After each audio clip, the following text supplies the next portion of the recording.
Hey everyone, welcome back. And this is my review of Arpeggio of Blue Steel episode 8, entitled House of Dolls. Now, first off I want to preface this review by saying that I really enjoyed this week's episode of Arpeggio of Blue Steel. Alright. Excuse me. Okay.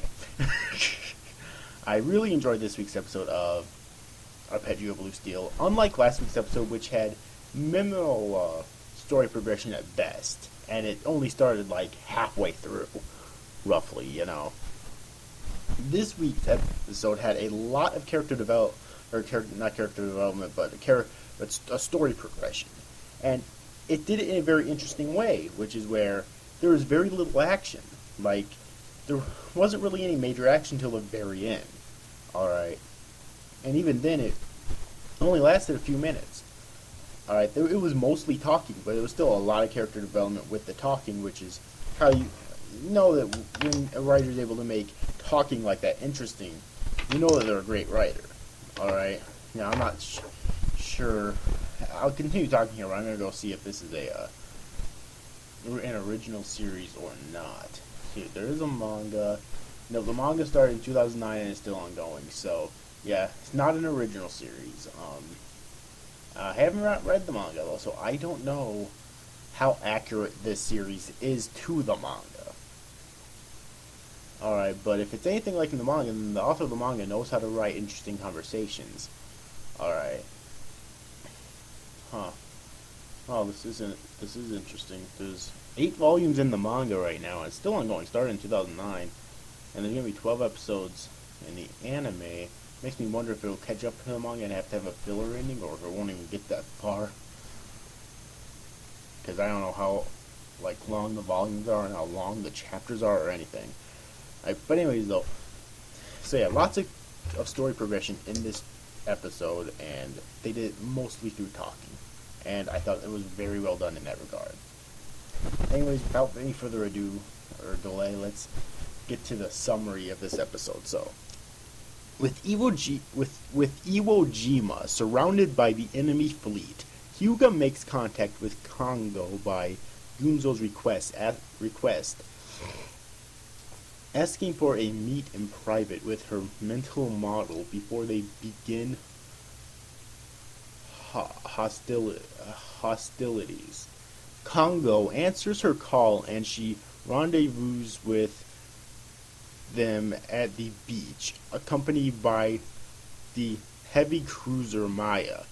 As the rest of the new crew remain on standby, absorb the I-401. Gunzo discusses with Kongo and the other mental models about the real intentions of the fleet of fog, and learns from her that she and the other ships have only one purpose, which is to follow the Admiralty Code that instructed them to chase the humans away from the seas and prevent all contact overseas between them.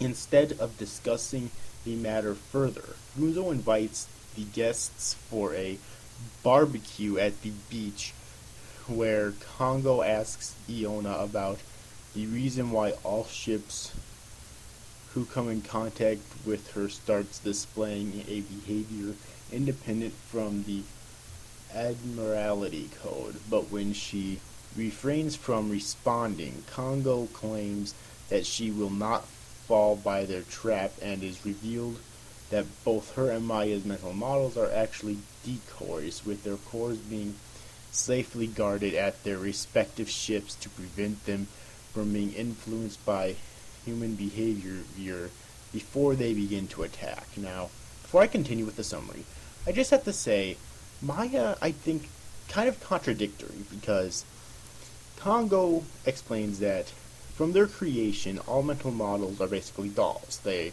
are not supposed to have any emotions whatsoever. They're basically weapons. However, Maya really contradicts this because she's all excited about things. She enjoys playing and having fun. She's enjoying drawing Kongo's face in the sand. Alright, she enjoys playing with Maki and Haruna. Alright, when they're talking in that one room, she starts out by bouncing on the bed. So it's very inconsistent. You might say, well, she's a child, that's normal, but she's a mental model and she's with Kongo. So that's why I think it's very contradictory of her. I mean, she's funny. Don't get me wrong, she's funny, but I do think it's kind of contradictory of her, considering that she's a mental model that's with Kongo. Alright. Anyways, though, Hyuga has a hard time defending the island against the enemy barrage until Taako, Haruna, and Kirishima step in to assist her. Disappointed that he and Kongo could not see eye to eye, Gunzo declares that it's up to him to find a way past her and deliver the vibration torpedo to the United States. Alright, and that sums up what happened in this episode. Not really in a nutshell, though, because it went by pretty quickly. The pacing was pretty fast, but they still fit a lot of story progression in there, with mainly talking, as I said. As soon as Iona and Kongo meet on the beach before they all head to that one room where they talk and whatnot, there is a brief scene where it looks like Iona and Kongo are about to start fighting, but then Gunzo shows up and they both stop. Okay, and you don't get any more action again until the very end of the episode, where Kongo and Maya starts their assault.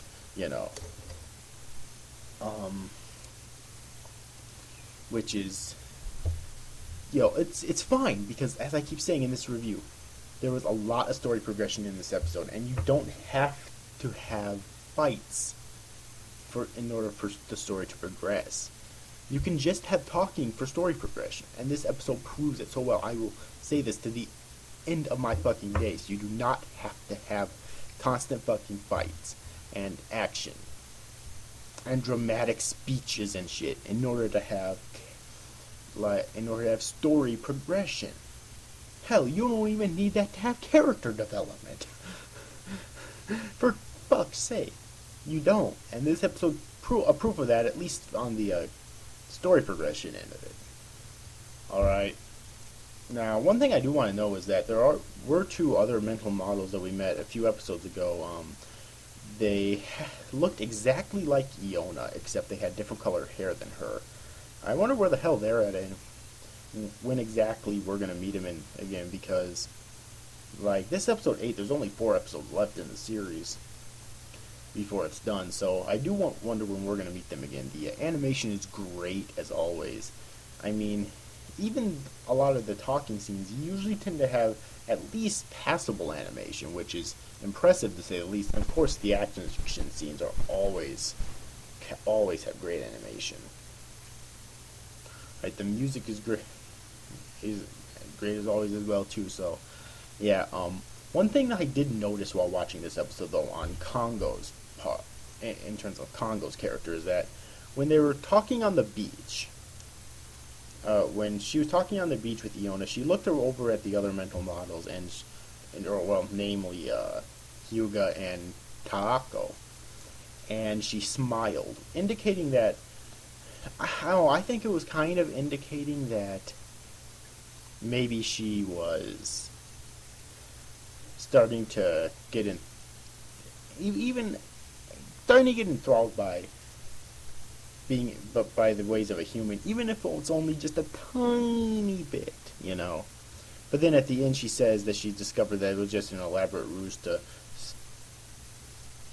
trap her or whatever, which I don't believe that it was by them, but that's what she believed now. But that could be foreshadowing that she may get quite a bit of character development later on in the series, which of course I would love. Obviously, I love character development. Although, personally, I always prefer character development over plot progression, because a plot's going to progress in a fucking series, period. it may not exactly progress in a good way, but it's going to progress. Now, character development. Like, a plot can progress and the characters can still stay the same, and they might be horribly fucking boring as shit. Now, the characters in the series aren't, but that could be the case. But if characters develop, you know the plot's going to progress. So if the characters develop, I mean, that's really fucking good. So I always prefer a character development over plot progression, just simply because I know that the plot's going to progress. It has to progress by the end of the series. No fucking shit. Even if it doesn't end, which a lot of anime don't end, or at least have proper endings that concludes everything. Even if it ends like that, it still progressed. It just didn't progress in a favorable way. So I always do prefer character development over plot progression, and I really hope that Congo does develop. I also hope that we see those other two mental models I mentioned a few minutes ago there, and I really hope we get into exactly why Maya is so rambunctious like she is, despite being with Congo, who believes that mental models are just weapons and they shouldn't have any emotions whatsoever, and being happy is an emotion. Okay. Anyways, overall, hope you enjoyed this review, guys. See you after, guys. Thanks for watching. Bye-bye.